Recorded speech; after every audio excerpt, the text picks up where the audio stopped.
By the time I uploaded this video, you probably already pre-ordered the game. And that's perfectly fine. You are allowed to pre-order whatever you want with your money. This game, no matter what I say, will become an undisputed success. However, there is a bigger issue at hand. Rockstar Games are one of the most successful video game developers of all time.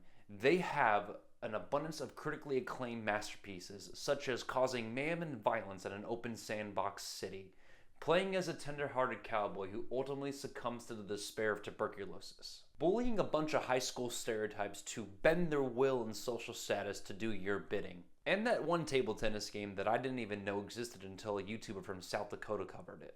Rockstar's resume is astounding, and their hard work does not go unnoticed. They are one of the few prime AAA developers that put a lot of time and effort into selling you a high-quality game.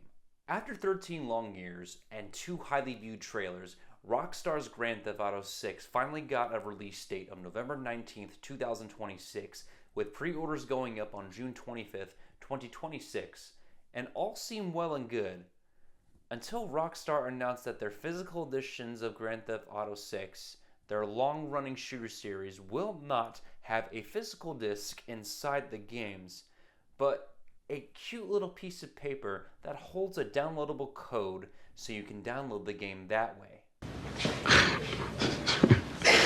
Really? Full disclosure, I've never played a Grand Theft Auto game before. I've witnessed my friends many times playing it, for sure. They look fun, but never piqued my interest.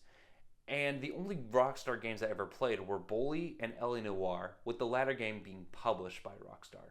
So you'd be surprised that I was very excited for Grand Theft Auto 6. I was on board the hype train. I wanted to be a part of something bigger than myself, I guess. You know, people have been waiting for Grand Theft Auto 6 for a really long time, and I wanted to be on board for when the game released brand new in the modern day and age. And the excitement was getting to me, and that was completely shattered by Rockstar's baffling business decision to not include a physical disc inside their game.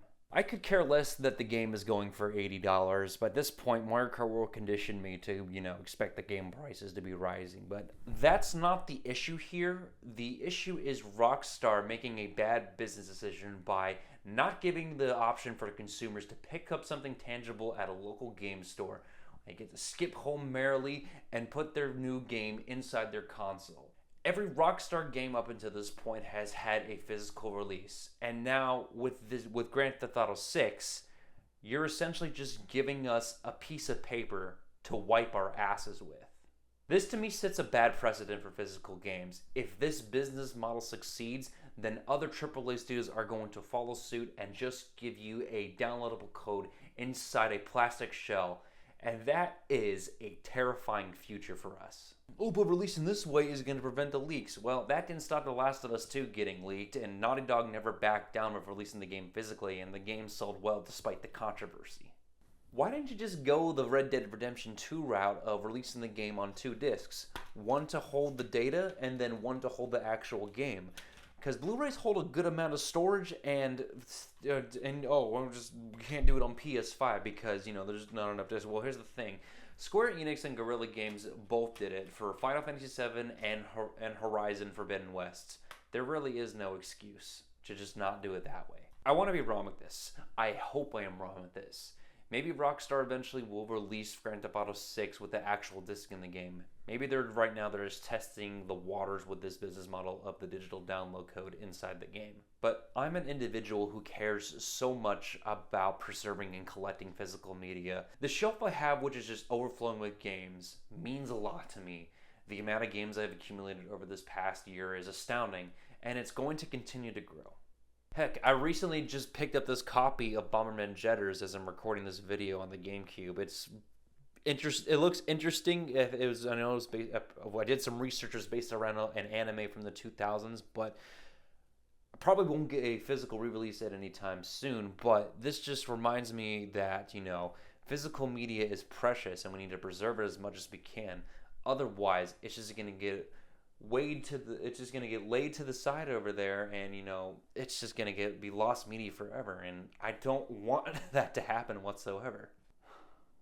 Rockstar, I was very excited about playing a new Grand Theft Auto game for you guys, and a part of me still is. I could just envision myself just pre-ordering the game and popping in the disc in my PS5 and exploring the world and the gameplay mechanics that you guys have poured your heart and soul into. Alas, I cannot support the decision that you guys have made on how you treat your physical edition of your new game. Man, it truly breaks my heart. You want to know something? I buy a lot of my games from a site called Video Games Plus, and they recently just put out a statement on their Instagram page saying that they will not be putting pre-order copies of Grand Theft Auto 6 on their site because they will not sell a game that has a digital download only code inside a game. And I respect their decision to do so because it shows that they have integrity about the physical media of games. They actually care about the consumers that buy physical media games because they want to keep that alive for as long as they can. In closing, I hope that Rockstar changes their minds about this because this digital only mindset is something that we have gotten way too comfortable with. We need to continue to support physical media as much as we can, and the fact that Rockstar is turning this route is very terrifying because we don't know what's going to happen to the future of physical media if this is the route we are going to take. And it's very scary because it doesn't want to make me collect video games as much. But I'm going to prevail as always, and I'm always going to buy the games that I can physically buy and put in my console, and I can just relax and have a good time. Because I will always support physical forever.